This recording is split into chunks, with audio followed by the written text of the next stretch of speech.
Hey y'all, it's Amanda and this is my Texas Zone 8 garden, and today we're out in the backyard. We're going to be doing a number of things, including planting some forget-me-not seedlings, starting some Bupleurum from seed, and we're going to be potting up a very unique looking tree.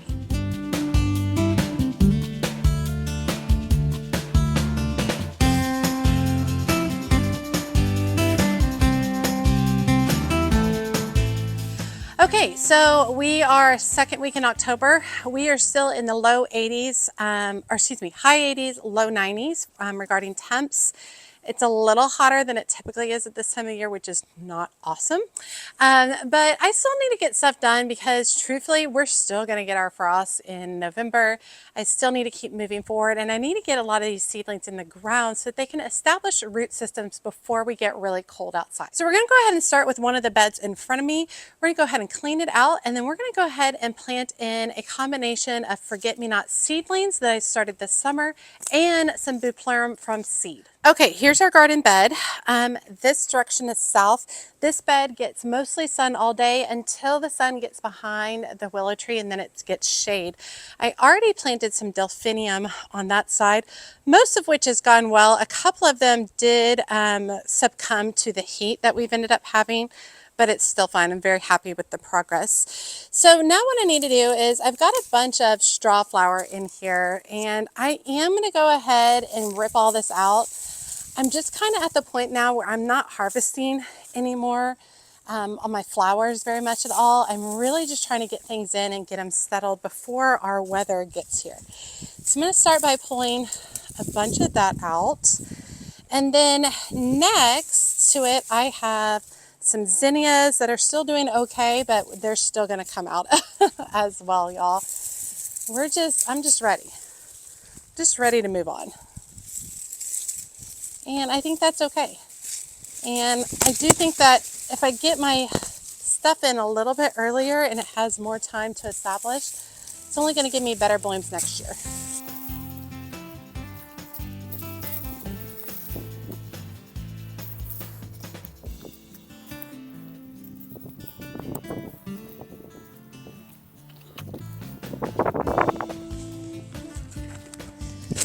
Okay, next thing I need to do is add in some compost.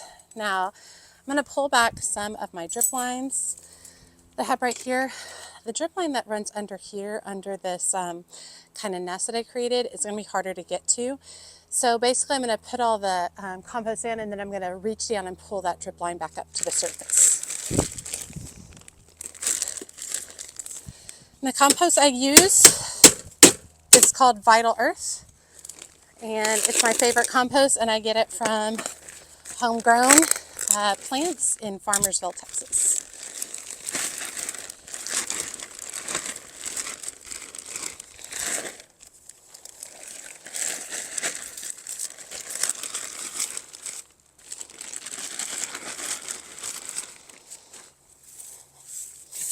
And adding a layer of compost on top of your beds before planting them up before winter is extremely helpful in building the quality of your soil.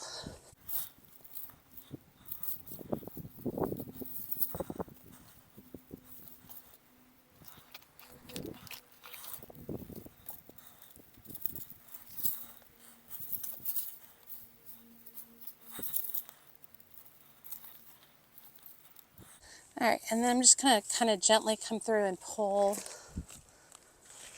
on the drip lines that are here. Just make sure we can get them up to the surface. And that's really just so that I can see where the drips are, because it makes it easier when I'm planting my seedlings in.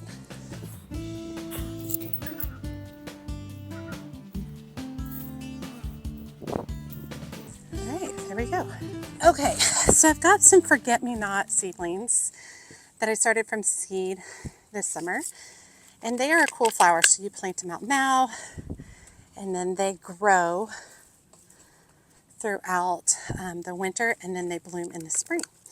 Now, forget-me-nots can be known for spreading, so that's something you should be aware of if you decide to plant these. I don't mind spreading. Of course, I say that, and I may regret that later. Isn't that always the case with gardening? I may regret it later, but I'm going to go for it now. Love the idea of blue flowers in my garden. I've tried bachelor's buttons, just not a fan of them. I do plant delphinium for its blue colors, which I love. And I wouldn't mind a few more with these forget-me-nots.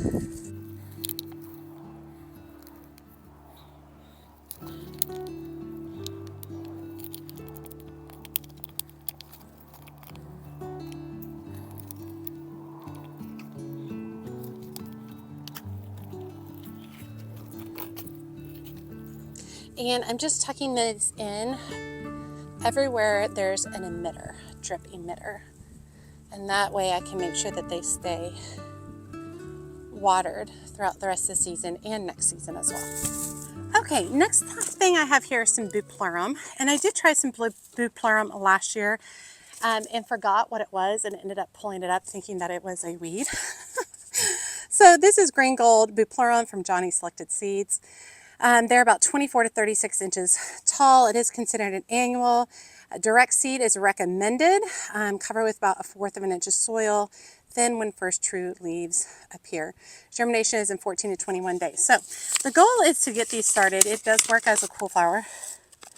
Oh my gosh, and these are like the smallest seeds that ever existed. I think what I'm going to do is I'm just going to put them right into the center part and give just a little zhuzh, and that's it. And if I get a bouquet coming up from the center part, I think that'd be really, really fun. And basically, they'll go through the cold cycle, and then they like the cold weather, so they'll do fine. And then they should give me blooms in the spring, which would be really exciting. Now, I do utilize this more as a greenery foliage rather than the bloom, and which is always something I'm looking for more of. Okay. Next, we have this tree that I have abused greatly. This is a contorted filbert, or called contorta. It grows to about 8 to 10 feet tall. Blooms early to late spring. It is hardy down to -20 degrees. It likes to maintain moderately moist soil. I chose this guy because he's a hot mess express. I really love all the curly wonkiness of the tree. I think it's very whimsical and unique. When I bought this in the spring, it was beautiful. And then I just put it on my back porch with minimal sun, perhaps overwatered it some as well, and left it there for the next 6 months. So it is not in great condition. The idea behind this tree is that it is a feature among some of the areas where I'm creating a potted or a container garden. Off to the right here, and another space off to the side. This would be a main unique centerpiece. It has beautiful foliage, but also these really cool like wormy things that come down off of it that are actually coming into bloom right now. Let me move y'all closer so you can see those. Okay, so love it for this wonky shape. How neat is that? And basically it starts putting off these little kind of like caterpillar looking things, and you can see it better on the tag, which are really cool and unique. And so right now you can see all the little green buds. That's what's about to get going. So I really need to get this in the pot. All this foliage is going to fall off, and we'll get new foliage for next year. But I would love for it to really start focusing on all those little kind of wormy things that are coming off of it. I think that'll be cool. All right, with that being said, I need a large container. I got this container from that big like warehouse sale clearance that I went to of that event company. I think I paid $15 for it. It's fabulous. Really big container. It's lightweight container, so even with the tree in it, it's going to be heavy, but not as heavy as it could be, and so I should be able to move it. I'm going to go ahead and start by putting some compost at the bottom. I did want to point out it has 3 holes at the bottom. I don't love the color of this container, but I don't dislike it enough to go actually buy paint to paint it at this point in time. I'm just going to go with it and see. In theory, it's going to have a lot of pots in front of it, so the container is not going to be the feature. It's really going to be the tree. But I'm going to go ahead and start by filling this about halfway with compost. Now, you might be asking why, Amanda? Why are you filling it with compost? Kind of like the idea, the compost breaking down over time and the roots of this tree reaching for the compost, I think would be really, really good over time for the quality of the roots, and I think that'll help continue building this soil over time. The rest of the soil I'm going to put on top is going to be a standard potting mix. All right, let's see if we can get this guy in here.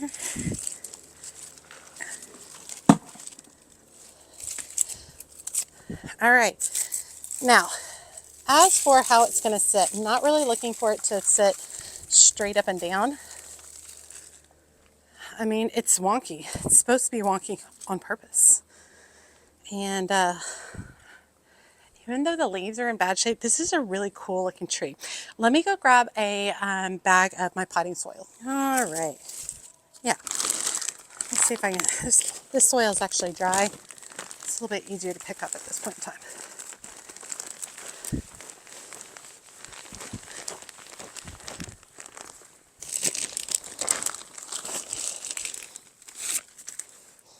All right, and I'm just going to work soil down into the base. I am going to use the palm of my hand to firm it up because I don't want a significant amount of settling in regards to this tree in this container.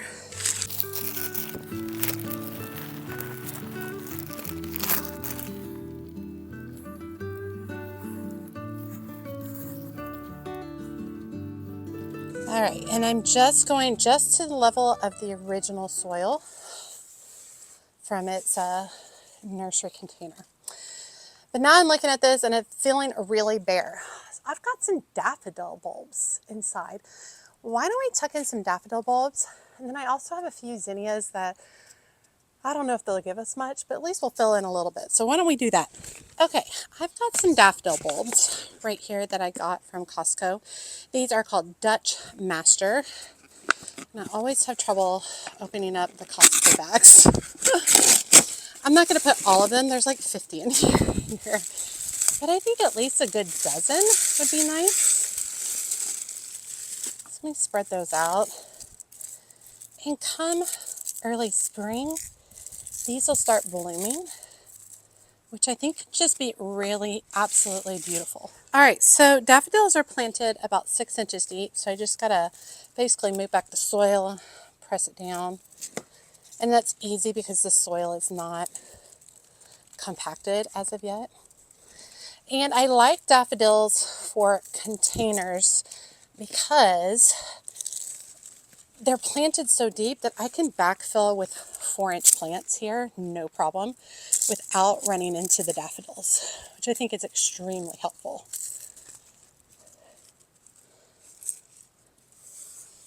It's always amazing to me how much work we do as gardeners that you don't see right away, that you have to wait for months and months to experience.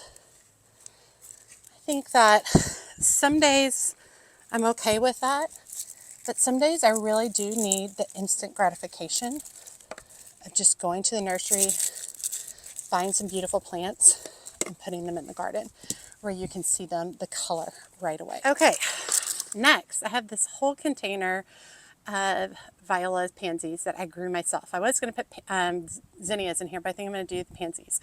This particular variety over here is called Swiss Giant Ullswater pansies, and they're kind of like a larger pansy. Let me pull one of them out.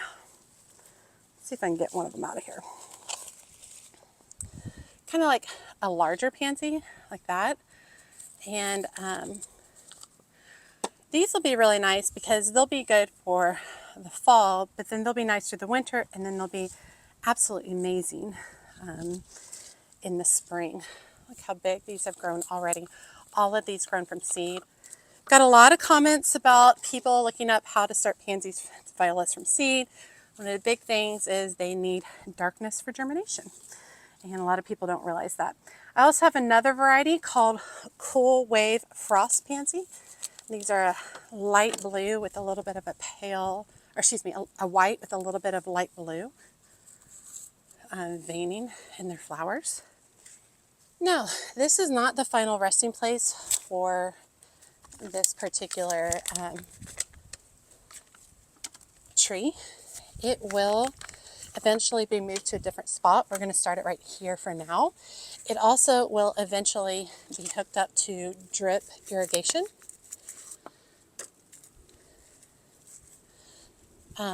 which will keep it watered, especially throughout the hottest times of my season. Is there anything better than using plants that you grew from seed, knowing what you did? Flippin' love it. Okay, and by also having these pansies across the top, this is really going to help with moisture retention. Okay, we're going to go ahead and water it in. Some of the soil is going to run over. Watering it in really well is really going to help fill any air gaps that are down in here, which is going to be super important. Here's one of the pansies. Let me show you. Not pretty? This is the Ol's water.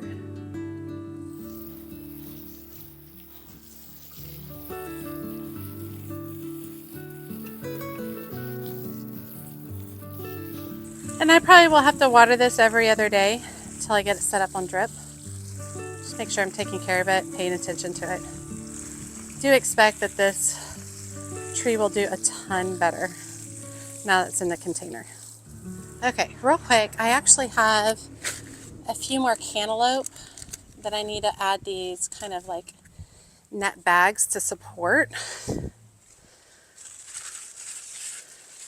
This is a honey rock cantaloupe, and it's my first time growing this cantaloupe at this particular house. I love cantaloupe. I love how fun it is to grow, whimsical. It's been very happy on this new trellis. But basically I'm just putting the bags in to help support the fruit.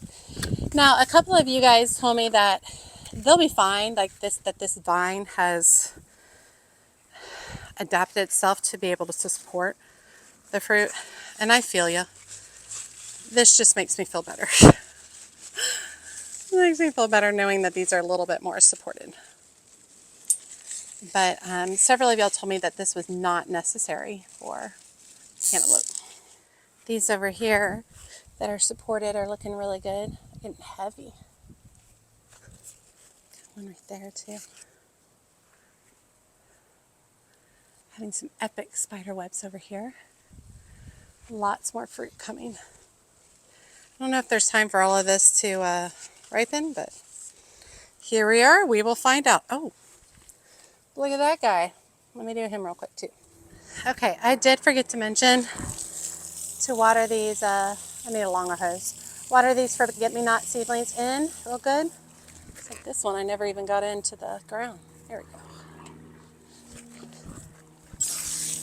Water those in real good. And they are set up to drip every couple of days.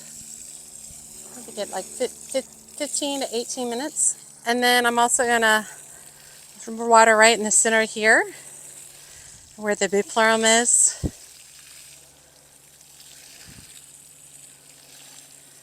Some good projects in the garden.